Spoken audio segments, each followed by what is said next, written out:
Andrew Carnegie. 10 pequenos hábitos que criam impérios. Napoleon Hill errava nisso. Napoleon Hill escreveu sobre como pensar para enriquecer. Andrew Carnegie construiu um império fazendo coisas que Hill nunca explicou completamente. E a diferença entre o que Hill escreveu e o que Carnegie realmente fez revela por que a maioria das pessoas que leem Pense e Enriqueça continuam exatamente onde estão. Elas aprendem a filosofia, adotam a mentalidade, visualizam o sucesso, recitam afirmações, criam quadros de visão, pensam positivamente, mas não constroem nada, porque o que Hill documentou foram os princípios. O que ele perdeu foram os hábitos. Os pequenos comportamentos pouco glamourosos e diários que transformaram os princípios de Carnegie em aço, em ferrovias, na maior fortuna que a América já tinha visto. Hill romantizou o sucesso. Ele espiritualizou. Transformou em algo que você poderia atrair através dos pensamentos certos, das crenças certas e da atitude mental certa. E tudo isso importa. A mentalidade importa. A fé importa. A crença importa. Mas Carnegie não atraiu 480 milhões de dólares. Ele construiu, tijolo por tijolo, decisão por decisão, hábito por hábito. E os hábitos sobre os quais ele construiu seu império não eram os que Hill falava, eram menores, mais estranhos, mais específicos, mais brutais. E muito mais eficazes do que qualquer coisa que você encontrará em um livro motivacional. Aqui está o que a maioria das pessoas não entende sobre o trabalho de Hill. Ele passou 20 anos entrevistando as pessoas mais bem-sucedidas da América. Teve acesso a Carnegie, Henry Ford, Thomas Edison, Theodore Roosevelt, John D. Rockefeller. Documentou suas filosofias brilhantemente. Destilou seu pensamento em princípios que qualquer um poderia entender. E esses princípios são reais, são valiosos, mudaram milhões de vidas, mas Hill era um observador. Ele observou o sucesso, estudou, escreveu sobre ele. Carnegie viveu, construiu, executou. E há um abismo entre observar algo e fazer algo, entre entender um princípio e aplicar um hábito. Este vídeo vai detalhar 10 pequenos hábitos que Carnegie usava diariamente e que Hill ou perdeu completamente ou diluiu tanto que se tornaram inúteis. E vou mostrar a você exatamente como Carnegie aplicou cada um em situações reais, com consequências reais, construindo riqueza real, não teoria, não filosofia. Comportamento real que produziu resultados reais. Se você quer aprender com o homem que construiu o império, não apenas com o homem que escreveu sobre ele, fique até o final. Porque o último hábito é o que separa pessoas que alcançam de pessoas que aspiram, e é o que Hill mais errou.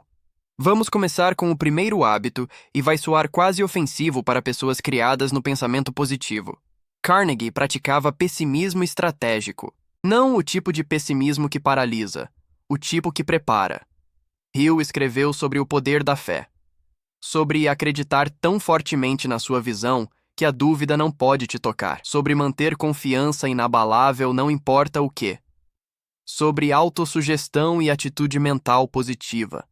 E Carnegie tinha essa fé, mas ele também tinha algo que Hill nunca enfatizou. Ele tinha a disciplina de imaginar tudo o que poderia dar errado e se preparar para isso antes que acontecesse. Aqui está um exemplo específico. Em 1873, os Estados Unidos entraram em um pânico financeiro. Bancos colapsaram, ferrovias faliram, negócios fecharam da noite para o dia. E Carnegie estava fortemente investido em ferro e aço na época. A maioria de seus concorrentes foi pega de surpresa. Eles acreditavam que a economia continuaria crescendo. Tinham fé no mercado, permaneceram otimistas, mantiveram atitude mental positiva até perderem tudo. E perderam tudo quando o colapso chegou. Mas Carnegie não perdeu tudo, ele sobreviveu. E não apenas sobreviveu, ele expandiu. Comprou concorrentes por centavos. Consolidou sua posição enquanto todos os outros estavam colapsando. Como? Porque 2 anos antes do pânico, ele tinha começado a se preparar para isso. Não porque ele soubesse que estava chegando, mas porque ele assumiu que poderia chegar. Manteve reservas de dinheiro quando todos os outros estavam alavancando tudo que tinham. Manteve relacionamentos com banqueiros quando todos os outros estavam celebrando crescimento e ignorando relacionamentos. Estruturou seus negócios com cláusulas de saída quando todos os outros estavam se prendendo a compromissos de longo prazo dos quais não podiam escapar. Ele não apenas acreditava no sucesso, ele se preparava para o fracasso. E quando o fracasso chegou para todos ao seu redor, ele estava pronto. Tinha dinheiro quando ninguém mais tinha. Tinha relacionamentos bancários quando o crédito desapareceu. Tinha flexibilidade quando todos os outros estavam presos. Isso é pessimismo estratégico. Não é negatividade. É inteligência. É recusar deixar o otimismo te deixar vulnerável. É perguntar: qual é o pior que pode acontecer e então garantir que você possa sobreviver a isso? Hill te diria para rejeitar pensamentos negativos, para se recusar a entreter dúvidas, para manter fé inabalável de que tudo vai dar certo. Carnegie te diria que fé inabalável sem planejamento de contingência é como você perde tudo, que otimismo sem preparação é apenas ingenuidade com melhor marketing. Hoje, isso significa que você não apenas planeja para seu negócio ter sucesso, você planeja o que vai fazer quando seu maior cliente sair, quando seu financiamento cair, quando seu parceiro desistir, quando a plataforma sobre a qual você construiu tudo mudar o algoritmo. Você não espera o desastre chegar para descobrir sua resposta. Você decide sua resposta agora, enquanto está calmo, para que quando o desastre chegar, você não esteja em pânico. Você está executando um plano que já fez. Você não está se debatendo. Você está pronto. E estar pronto na crise vale mais do que otimismo na calmaria. O segundo hábito é ainda mais desconfortável. Carnegie praticava crueldade preemptiva. Hill escreveu sobre o princípio da mente mestra, sobre se cercar de pessoas que apoiam sua visão, sobre construir relacionamentos harmoniosos, sobre trabalhar juntos em um espírito de cooperação em direção a objetivos comuns. E Carnegie absolutamente construiu uma mente mestra. Tinha parceiros, conselheiros, gerentes, aliados. Mas sua versão não se parecia em nada com o que Hill descreveu. A mente mestra de Carnegie não era sobre harmonia, era sobre alavancagem. Ele não mantinha pessoas por perto porque acreditavam nele. Mantinha porque eram úteis.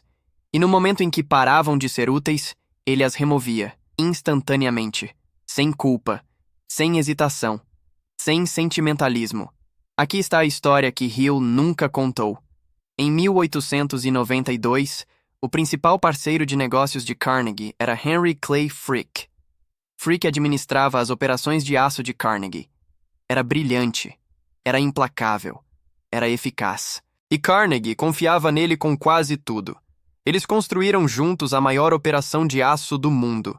Tornaram um ao outro extraordinariamente ricos. Foram parceiros por mais de uma década, mas em 1899 tiveram um desentendimento sobre estratégia de negócios. Frick queria expandir em uma direção, Carnegie queria ir para outra.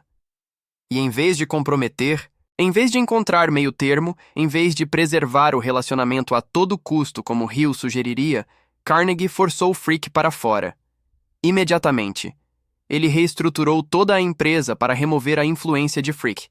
Comprou as ações de Frick por um preço que Frick considerou injusto. Apagou-o da liderança, deixou claro que Frick não era mais parte da organização. Não porque Frick era incompetente. Frick era um dos empresários mais capazes da América. Não porque Frick o traiu. Frick tinha sido leal por anos, mas porque a visão de Frick não se alinhava mais com a visão de Carnegie. E Carnegie entendia algo que Hill romantizou. Desalinhamento é mais caro que solidão. Hill te diria para valorizar relacionamentos acima de resultados, para preservar a harmonia, para trabalhar através de desentendimentos, para comprometer. Carnegie te diria que os relacionamentos errados destroem resultados mais rápido que nenhum relacionamento, que manter alguém por perto por lealdade ou culpa ou história é como impérios desmoronam, que cada dia que você tolera desalinhamento é um dia que você está construindo sobre uma fundação rachada. Isso não significa que Carnegie era cruel, significa que ele era claro. Se você está alinhado, você está dentro. Se você está desalinhado, você está fora. Sem ressentimentos, sem drama, apenas clareza, apenas velocidade, apenas a crueldade necessária para proteger o que ele estava construindo. Hoje, isso significa que você não mantém o parceiro de negócios que não está mais puxando o peso porque vocês são amigos há 10 anos. Você não mantém o funcionário que não está mais performando porque se sente mal em demiti-lo. Você não mantém o investidor que está minando sua visão porque tem medo de conflito. Você toma a decisão difícil rapidamente, de forma limpa e sem desculpas, porque cada dia que você atrasa remover desalinhamento é um dia que você está enfraquecendo tudo que construiu. O terceiro hábito é onde a filosofia de Carnegie começa a parecer completamente oposta aos ensinamentos de Hill. Carnegie praticava paranoia financeira. Hill escreveu sobre mentalidade de abundância, sobre pensar a partir da prosperidade em vez de escassez, sobre rejeitar consciência de pobreza, sobre o perigo de focar na falta. E Carnegie absolutamente pensava abundantemente sobre oportunidade. Via possibilidades em todo lugar, pensava grande, construía grande, mas pensava paranoidamente sobre dinheiro. Mesmo quando valia milhões, operava como se estivesse a uma má decisão de perder tudo. Não gastava abundantemente, não celebrava a riqueza, não relaxava no conforto. Permanecia faminto. Permanecia cauteloso, permanecia com medo de perder. Aqui está um momento que revela isso completamente. Em 1900, Carnegie era o homem mais rico da América. Podia comprar qualquer coisa, fazer qualquer coisa. Tinha mais dinheiro do que poderia gastar em 10 vidas, e ainda assim revisava pessoalmente cada grande despesa. Ainda questionava custos, ainda negociava preços, ainda se recusava a pagar mais do que algo valia, mesmo quando o valor era insignificante para sua riqueza total. Seus associados achavam que ele estava sendo mesquinho, achavam que deveria aproveitar sua riqueza. Achavam que deveria parar de se preocupar com pequenos valores quando tinha milhões. Mas ele não estava sendo mesquinho, estava sendo disciplinado, porque sabia que no momento em que você para de observar dinheiro pequeno, você perde o instinto que protege dinheiro grande. Aqui está outro exemplo que mostra quão profundo isso ia. Carnegie certa vez passou 30 minutos negociando sobre uma cobrança excessiva de $50 em um carregamento de aço. $50. Quando valia mais de 300 milhões. Sua equipe achava que estava perdendo tempo. $50 não significavam nada para sua fortuna. Mas Carnegie não estava negociando sobre $50. Estava negociando sobre o princípio de que ninguém tira dele sem que ele perceba. Estava mantendo o instinto que o tornou rico em primeiro lugar. O instinto que observa cada transação, que questiona cada custo, que se recusa a aceitar ineficiência só porque você pode pagar por ela. Hill te diria que pensamento de pobreza repele riqueza, que focar em pequenos valores te mantém pensando pequeno, que mentalidade de abundância exige que você pare de se preocupar com dinheiro. Carnegie te diria que descuido financeiro destrói riqueza mais rápido do que pensamento de pobreza jamais poderia. Que a maneira mais rápida de perder dinheiro é parar de prestar atenção nele. Que mentalidade de abundância se aplica à oportunidade, não a gastos. Isso não significa que Carnegie era avarento. Ele doou mais dinheiro do que a maioria das pessoas jamais verá, mais de $350 milhões. Mas doou estrategicamente, intencionalmente, depois de ter garantido sua posição. Não gastava descuidadamente e chamava de mentalidade de abundância. Gastava precisamente e chamava de mordomia. Hoje, isso significa que você não justifica gastos desperdiçadores chamando de investimento em si mesmo. Você não ignora pequenos vazamentos financeiros porque está focado em grande visão. Você não para de rastrear despesas porque rastrear parece escassez. Você observa cada dólar, não porque tem medo de pobreza, mas porque disciplina financeira é o que permite que você tome os grandes riscos que realmente constroem riqueza. O quarto hábito é o que deixaria palestrantes motivacionais modernos desconfortáveis. Carnegie praticava desapego emocional de resultados. Hill escreveu sobre desejo ardente, sobre querer algo tão intensamente que você não pode imaginar a vida sem isso, sobre investimento emocional no seu objetivo, sobre obsessão. E Carnegie tinha desejo ardente, mas também tinha algo que Hill nunca enfatizou: a habilidade de se afastar de qualquer coisa sem devastação emocional. Podia perseguir um negócio por meses, investir enorme energia e então abandoná-lo no momento em que os números não funcionavam. Sem arrependimento, sem apego, sem a falácia do custo afundado que destrói a maioria das pessoas. Aqui está o exemplo que mostra isso. Em 1880, Carnegie passou 2 anos negociando para adquirir a siderúrgica de um concorrente. Ele teria dobrado sua capacidade, teria eliminado competição. Era um movimento estratégico perfeito. E depois de 2 anos de negociações, depois de investir tempo e dinheiro e capital político, o vendedor aumentou o preço no último minuto. Não por uma pequena quantia, por o suficiente para mudar toda a equação. O negócio passou de lucrativo para questionável, e Carnegie se afastou, imediatamente. Não tentou fazer funcionar. Não se convenceu de que ainda valia a pena. Não deixou o ego ou custo afundado empurrá-lo para um mau negócio. Apenas se afastou. Sem emoção. Sem drama. Apenas matemática. Seus parceiros ficaram chocados. Tinham passado 2 anos nisso. Tinham investido tanto esforço. Como ele podia simplesmente abandonar? Mas Carnegie entendia algo que eles não entendiam. Tempo já gasto é irrelevante.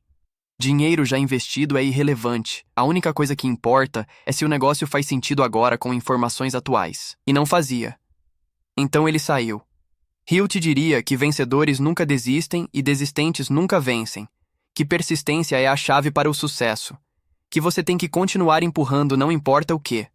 Carnegie te diria que saber quando desistir é o que separa vencedores de perdedores. Porque persistência na direção errada é apenas estupidez, cara. Isso não significa que Carnegie não tinha comprometimento. Significa que seu comprometimento era com o resultado certo, não com qualquer caminho específico. Se um caminho parava de funcionar, ele mudava de caminho. Sem hesitação, sem culpa, sem o apego emocional que faz a maioria das pessoas se agarrar a estratégias fracassadas porque já investiram tanto. Hoje, isso significa que você não continua empurrando uma ideia de negócio que o mercado rejeitou só porque passou 2 anos nisso. Você não fica em uma parceria que não está funcionando porque sair parece fracasso. Você não continua investindo em algo que não está produzindo resultados porque desistir parece emocionalmente errado. Você avalia baseado na realidade atual, não no investimento passado. E você se move sem apego emocional ao que não serve mais você. O quinto hábito é algo que Hill completamente não entendeu. Carnegie praticava visibilidade seletiva. Hill escreveu sobre a importância da marca pessoal, sobre fazer seu nome conhecido, sobre se tornar reconhecido no seu campo, sobre o poder de uma forte reputação. E Carnegie se tornou famoso. Mas não porque buscou fama. Tornou-se famoso porque seus resultados eram inevitáveis. Mas durante a fase de construção, durante os anos em que estava realmente construindo seu império, Carnegie era quase invisível. Não se promovia, não buscava publicidade, não construía marca pessoal, construía resultados e deixava os resultados falarem. Aqui está como isso se parecia na prática. Enquanto Carnegie estava construindo seu império de aço, a maioria de seus concorrentes estava fazendo discursos, escrevendo artigos, participando de eventos sociais, garantindo que todos soubessem quem eram. Estavam construindo suas reputações, estavam fazendo networking, estavam se posicionando como líderes de pensamento, estavam garantindo que seus nomes aparecessem nos jornais. Carnegie estava construindo suas operações. Enquanto faziam networking em festas, ele estava negociando contratos com fornecedores. Enquanto publicavam suas filosofias, ele estava otimizando suas fábricas. Enquanto faziam discursos sobre o futuro da indústria, ele estava fazendo o futuro da indústria. Enquanto garantiam que todos conhecessem seus nomes, ele estava garantindo que seu negócio fosse imbatível, e quando a poeira baixou, todos conheciam seu nome de qualquer jeito. Não porque o promoveu, mas porque seu negócio era grande demais para ignorar.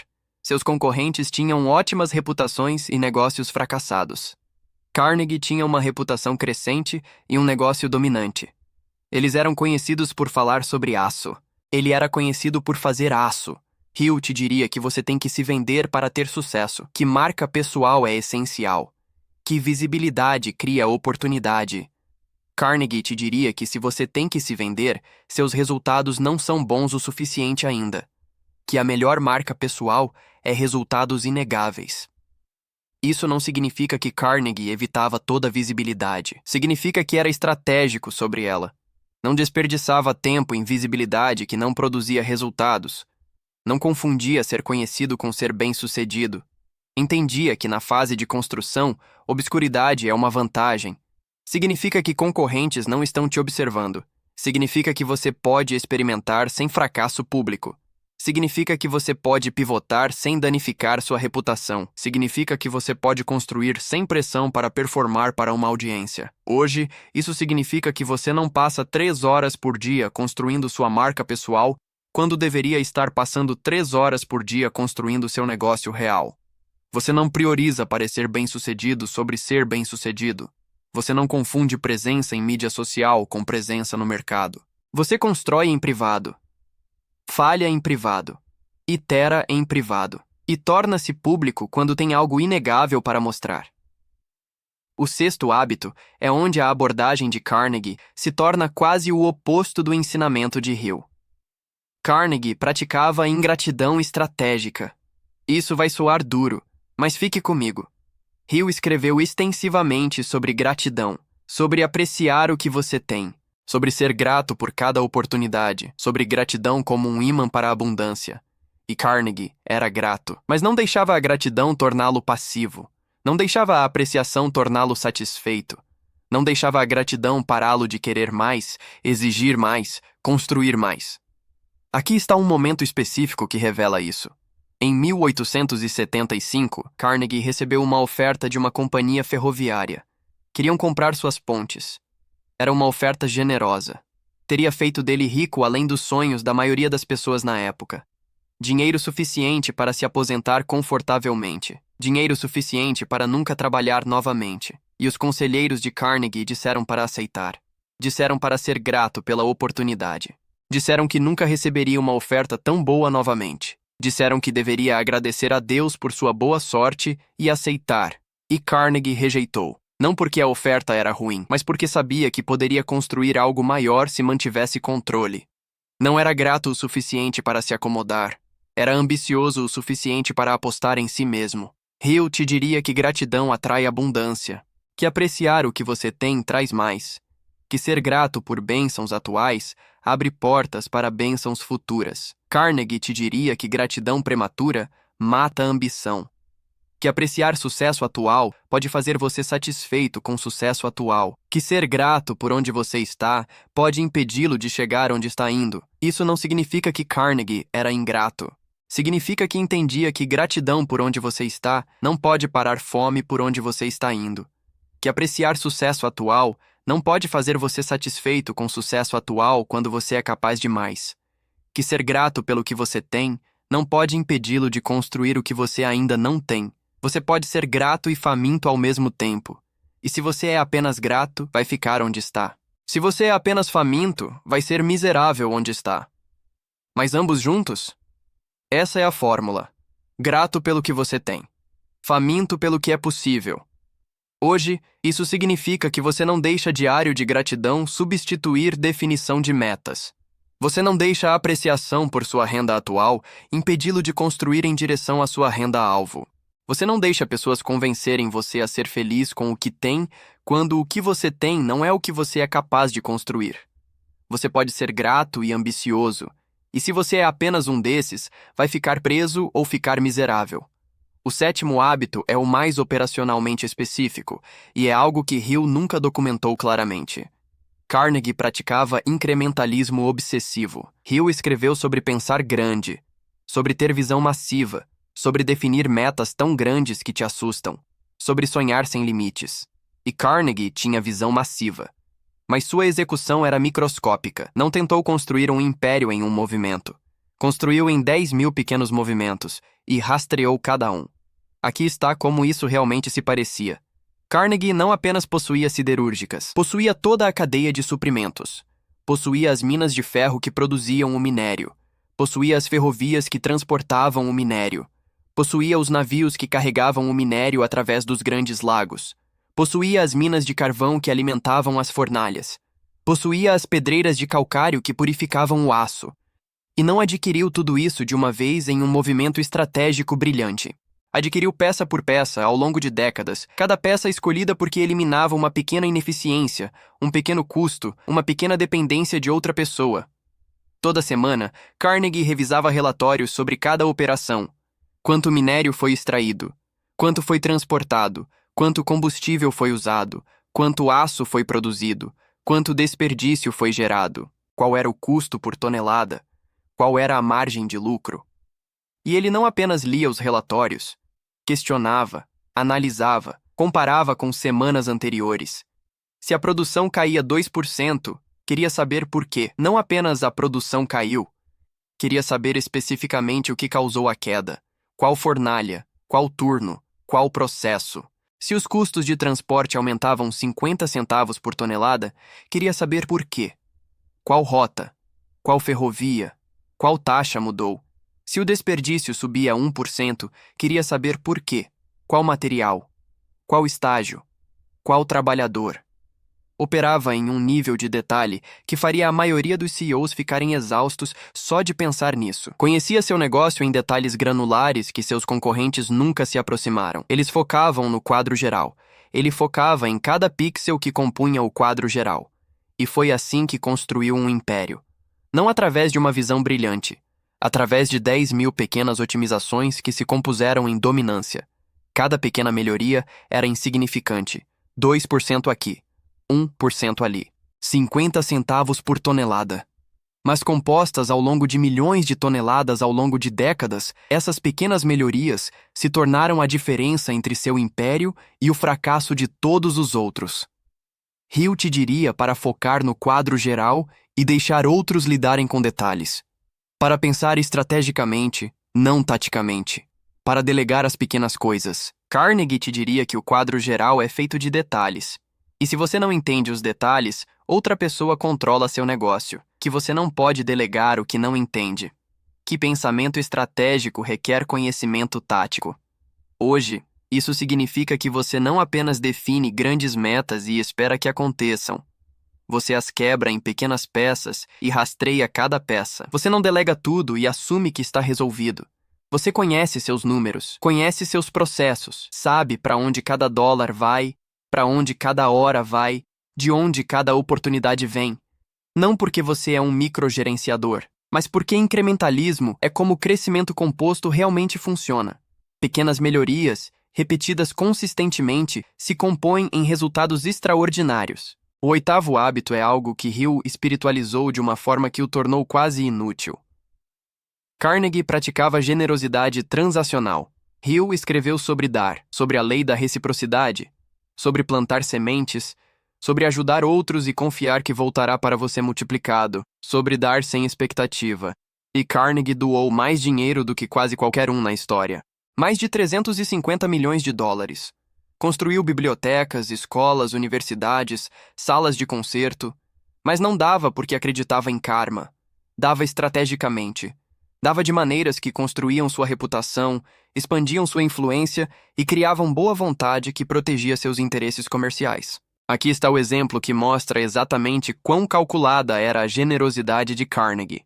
Carnegie financiou a construção de mais de 2.500 bibliotecas públicas em toda a América e o mundo. E isso parece puramente altruísta. Apenas um homem rico devolvendo. Apenas filantropia. Apenas caridade. Mas olhe o que essas bibliotecas fizeram por Carnegie. Tornaram seu nome sinônimo de educação e progresso.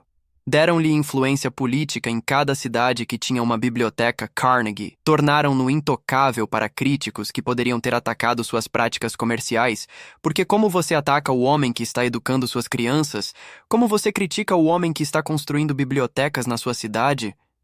Sua generosidade não era apenas bondade, era estratégia. Era gestão de reputação, era proteção política, era construção de influência. Hill te diria para dar livremente sem expectativa, para plantar sementes e confiar que o universo trará colheita, para ajudar outros e deixar o karma cuidar de você. Carnegie te diria que dar sem estratégia é caridade, e caridade não constrói impérios. Que generosidade é poderosa quando é estratégica e desperdiçadora quando é aleatória. Isso não significa que a generosidade de Carnegie era falsa. Não era. Ele genuinamente queria melhorar a educação. Genuinamente acreditava em bibliotecas públicas. Genuinamente se importava em ajudar pessoas. Mas também entendia que generosidade poderia servir a múltiplos propósitos simultaneamente. Poderia se alinhar com seus valores e avançar seus interesses ao mesmo tempo. Hoje, isso significa que você não apenas doa para causas aleatórias porque se sente bem. Você investe em comunidades, organizações e pessoas que se alinham com sua missão e expandem sua influência. Você não dá seu tempo para todos que pedem. Você dá estrategicamente para relacionamentos que são mutuamente benéficos. Você é generoso, mas não é ingênuo. Você entende que generosidade é poderosa quando é estratégica e desperdiçadora quando é aleatória. Você pode ajudar pessoas e ajudar a si mesmo ao mesmo tempo.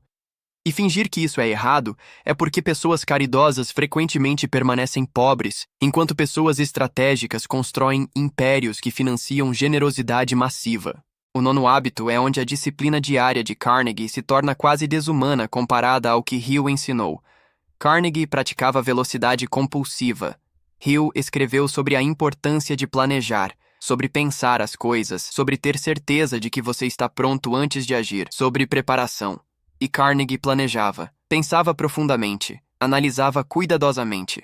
Mas uma vez que decidia que algo era o movimento certo, movia-se mais rápido do que qualquer um ao seu redor conseguia processar. Não esperava condições perfeitas. Não esperava que todos concordassem. Não esperava por todas as informações. Não esperava se sentir confortável. Decidia e executava no mesmo fôlego. Aqui está um momento que captura isso completamente. Em 1901, J.P. Morgan abordou Carnegie sobre comprar sua empresa de aço. Carnegie vinha considerando aposentadoria. Tinha 65 anos. Tinha construído a maior empresa de aço do mundo. Tinha realizado mais do que a maioria das pessoas realiza em 10 vidas. Mas não tinha tomado uma decisão final sobre vender. Não tinha determinado um preço. Não tinha se preparado para a venda. Não tinha consultado advogados ou contadores ou conselheiros. E Morgan queria uma resposta rapidamente, porque estava montando a US Steel e precisava das operações de Carnegie para completá-la. A maioria das pessoas teria pedido tempo, teria contratado conselheiros, teria feito projeções, teria analisado o mercado, teria negociado por meses, teria formado comitês para estudar a oferta. Carnegie levou uma noite, foi para casa. Pensou sobre isso. Escreveu um número em um pedaço de papel. 480 milhões de dólares. Entregou a Morgan na manhã seguinte. Morgan olhou e disse: "Eu aceito." A negociação inteira levou menos de 24 horas. A maior transação comercial da história naquele ponto, decidida em uma noite. E aqui está o que aconteceu depois. Carnegie se afastou. Nunca olhou para trás. Nunca questionou. Nunca se perguntou se deveria ter pedido mais. Tomou a decisão, executou e seguiu em frente. Isso é velocidade compulsiva. Não imprudência. Velocidade. Ação decisiva sem hesitação. Hill te diria para ser paciente e esperar pela oportunidade certa. Para planejar cuidadosamente. Para ter certeza de que todas as condições são favoráveis. Carnegie te diria que oportunidades expiram enquanto você está planejando. Que hesitação é mais cara que imperfeição. Que enquanto você está reunindo mais informações, outra pessoa está executando com menos informações e vencendo. Que a pessoa que age rápido e ajusta vence a pessoa que espera por certeza toda vez. Isso não significa que Carnegie era imprudente. Significa que entendia que nos negócios, na vida, hesitação custa mais que erros. Que você pode corrigir uma decisão errada mais rápido do que pode tomar uma decisão perfeita. Que velocidade cria momentum e momentum cria resultados. Hoje, isso significa que você não passa 6 meses planejando o lançamento perfeito. Você lança imperfeitamente em 6 semanas e melhora baseado em feedback. Você não espera até se sentir pronto para fazer a oferta. Você faz a oferta enquanto está com medo e deixa o mercado dizer se está certa.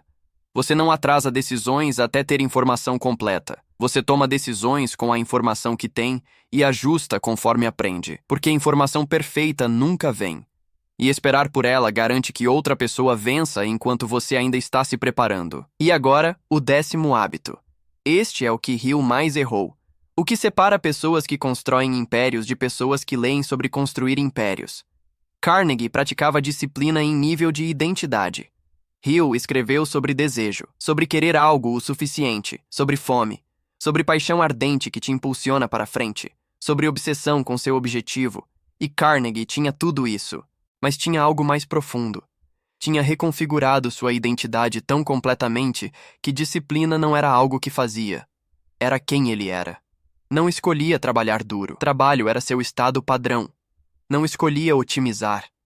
Otimização era como sua mente operava automaticamente. Não escolhia ser estratégico. Estratégia era sua lente para ver a realidade. Aqui está como isso se parecia na prática. Carnegie trabalhou 6 dias por semana durante a maior parte de sua vida. Não porque tinha que trabalhar. Uma vez que era rico, poderia ter parado. Poderia ter se aposentado aos 40, aos 50, aos 60. Mas não parou. Não porque amava dinheiro. Uma vez que você tem centenas de milhões, mais dinheiro não muda sua vida. Ele trabalhava porque trabalho era sua identidade. Não sabia como ser alguém que não trabalhava. Não sabia como ser alguém que não estava construindo. Não sabia como ser alguém que não estava otimizando. Trabalho dava significado à sua vida. Construir lhe dava propósito. Otimização lhe dava satisfação. E isso é o que Hill perdeu completamente. Hill ensinou que se você quer algo o suficiente, você fará o que for preciso. Que desejo é o ponto de partida de toda conquista. Que desejo ardente supera todos os obstáculos. Mas Carnegie provou que querer não é suficiente. Desejo flutua. Motivação vem e vai. Paixão se esgota. Mas identidade? Identidade é permanente. Você tem que se tornar o tipo de pessoa para quem fazer o que é preciso é automático. Não algo que você se força a fazer. Algo que você não pode não fazer. Pense na diferença. O modelo de Hill é força de vontade. Você quer algo, então se força a fazer coisas difíceis até conseguir, e isso funciona para explosões curtas. Você pode usar força de vontade através de um projeto, através de um lançamento, através de uma temporada ocupada. Mas você não pode usar força de vontade através de décadas. Força de vontade é finita, se esgota, requer renovação constante. Mas identidade? Identidade não se esgota. Se sua identidade é "eu sou um construtor", você não precisa de motivação para construir. Construir é o que você faz. É como você vê o mundo. É como você passa seu tempo automaticamente. Se sua identidade é "eu sou disciplinado", você não precisa de força de vontade para ser disciplinado. Disciplina é seu padrão. Disciplina é como você opera. Se sua identidade é "eu otimizo tudo", você não tem que se lembrar de procurar melhorias. Seu cérebro faz isso automaticamente. Você não pode não ver ineficiência. Você não pode não pensar em maneiras melhores. É quem você é. Carnegie não acordava toda manhã e decidia ser disciplinado. Acordava como uma pessoa disciplinada. Não escolhia ser estratégico. Via o mundo estrategicamente. Não escolhia trabalhar duro. Trabalho era o que dava significado à sua vida. E é por isso que podia sustentar construção de império por 50 anos enquanto todos ao seu redor se esgotavam, desistiam ou se acomodavam. Porque estavam operando a partir de força de vontade. Ele estava operando a partir de identidade. Eles tinham que se forçar. Ele não conseguia se parar. Hoje, isso significa que você para de tentar se motivar e começa a reconstruir sua identidade. Você não diz, "eu quero ser bem-sucedido". Você diz, "eu sou alguém que executa". Você não diz, "eu deveria trabalhar mais duro". Você diz, "eu sou alguém que não desperdiça tempo". Você não diz, "eu preciso ser mais disciplinado". Você diz, "eu sou disciplinado". E então você age em alinhamento com essa identidade até se tornar verdade. Não porque está fingindo, mas porque identidade molda comportamento. E comportamento repetido se torna identidade. Você age como a pessoa que quer se tornar até se tornar essa pessoa. E uma vez que se torna essa pessoa, os comportamentos não são mais difíceis. São automáticos. Aqui está o que Hill errou sobre tudo isso. Ele documentou os resultados, o sucesso, a riqueza, as conquistas, e tentou fazer engenharia reversa da mentalidade que produziu esses resultados. E fez um trabalho brilhante nisso.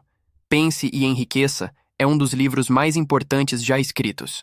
Mas mentalidade não é suficiente. Filosofia não é suficiente. Princípios não são suficientes. Porque entre o princípio e o resultado está comportamento. Comportamento diário, comportamento pequeno, comportamento pouco glamouroso, comportamento que não dá frases inspiradoras, comportamento que é específico demais, granular demais, chato demais para escrever de uma forma que venda milhões de livros. Hill te disse o que pensar. Carnegie te mostrou o que fazer. Hill te disse para ter fé. Carnegie te mostrou como se preparar para desastre enquanto tem fé. Hill te disse para construir uma mente mestra. Carnegie te mostrou como remover pessoas da sua mente mestra no momento em que estão desalinhadas. Hill te disse para pensar abundantemente. Carnegie te mostrou como pensar abundantemente sobre oportunidade enquanto pensa paranoidamente sobre dinheiro. Hill te disse para persistir. Carnegie te mostrou quando desistir. Hill te disse para construir sua marca. Carnegie te mostrou como permanecer invisível até seus resultados serem inegáveis. Hill te disse para ser grato. Carnegie te mostrou como ser grato sem estar satisfeito. Hill te disse para pensar grande. Carnegie te mostrou como executar pequeno. Hill te disse para dar. Carnegie te mostrou como dar estrategicamente. Hill te disse para agir rápido. Carnegie te mostrou como é realmente agir rápido quando milhões de dólares estão em jogo. Hill te disse para desejar sucesso. Carnegie te mostrou como se tornar o tipo de pessoa para quem sucesso é inevitável. E essa é a diferença entre ler sobre sucesso e construir sucesso. Entre entender princípios e aplicar hábitos. Entre saber o que pensar e saber o que fazer. Hill deu a você a filosofia, e isso importa. Filosofia dá direção. Princípios dão estrutura, mentalidade dá fundação. Mas Carnegie viveu o sistema, construiu os hábitos, executou os comportamentos, dia após dia, ano após ano, década após década, sem motivação, sem inspiração, sem precisar se sentir assim. Apenas disciplina em nível de identidade que tornou a execução automática. E se você quer construir algo que dure, algo que se componha, algo que se torne inegável, você precisa de ambos. Você precisa da filosofia de Hill para saber para onde está indo. E você precisa dos hábitos de Carnegie para realmente chegar lá. Você precisa dos princípios para entender por quê. E você precisa dos comportamentos para executar como. Porque princípios sem prática são apenas ideias bonitas que fazem você se sentir inteligente enquanto permanece preso. Mas prática sem princípios é apenas ação aleatória que te exaure sem produzir resultados. Então aqui está o que eu quero que você faça. Não apenas assista este vídeo e siga em frente. Não adicione isso à sua coleção de conteúdo que consumiu e esqueceu. Escolha um hábito. Apenas um. Não todos os 10. O que te deixou mais desconfortável. O que desafiou algo que você acredita. O que soa mais difícil. O que você tem evitado. E aplique por 30 dias, não perfeitamente, não completamente, apenas consistentemente. Se é pessimismo estratégico, passe 10 minutos toda semana pensando sobre o que poderia dar errado no seu negócio e como você lidaria com isso. Escreva. Faça planos de contingência reais. Se é crueldade preemptiva, identifique um relacionamento desalinhado e remova esta semana. Não no próximo mês, esta semana. Se é paranoia financeira, comece a rastrear cada despesa por 30 dias, cada real, cada transação. Veja para onde seu dinheiro realmente vai. Se é desapego emocional, pratique se afastar de uma coisa a qual tem se agarrado. Um projeto que não está funcionando, um relacionamento que está te drenando, um investimento que não está produzindo. Se afaste sem culpa. Se é visibilidade seletiva, pare de postar sobre o que está construindo e apenas construa por 30 dias, sem atualizações. Sem anúncios, sem marca pessoal, apenas trabalho. Se é ingratidão estratégica, eleve seus padrões e pare de estar satisfeito com resultados atuais. Defina um novo alvo que te deixa desconfortável. Se é incrementalismo obsessivo, escolha uma métrica no seu negócio e rastreie diariamente por 30 dias. Um número, todos os dias. Observe o que acontece quando você presta atenção. Se é generosidade transacional, dê estrategicamente este mês em vez de aleatoriamente. Escolha uma organização que se alinha com sua missão e serve seus interesses. Se é velocidade compulsiva, tome uma decisão hoje que tenha adiado. Agora mesmo. Antes do fim deste vídeo. Se é disciplina em nível de identidade, reescreva sua declaração de identidade e haja a partir dela por 30 dias. Não eu quero ser, mas eu sou. Um hábito. 30 dias, e observe o que acontece. Não porque um hábito vai fazer você Carnegie, mas porque um hábito aplicado consistentemente vai te ensinar algo que o livro de Hill nunca poderia. que princípios sem prática são apenas ideias bonitas, que filosofia sem comportamento é apenas entretenimento, que saber o que Carnegie pensou importa menos que fazer o que Carnegie fez. E fazer o que Carnegie fez, mesmo de maneiras pequenas, mesmo imperfeitamente, vai te ensinar mais sobre construir riqueza do que ler 1000 livros sobre pensar para enriquecer. Porque pensar é onde você começa, mas fazer é onde você vence. Hill te deu o começo. Agora você precisa se dar a vitória. Se você quer aprender com as pessoas que realmente construíram impérios em vez das pessoas que escreveram sobre eles, se inscreva agora, porque este canal não te ensina o que pensar, mostra o que fazer. E há uma diferença. Uma diferença massiva. Uma diferença que separa pessoas que consomem conteúdo de pessoas que criam resultados. Escolha qual você quer ser. Então haja de acordo.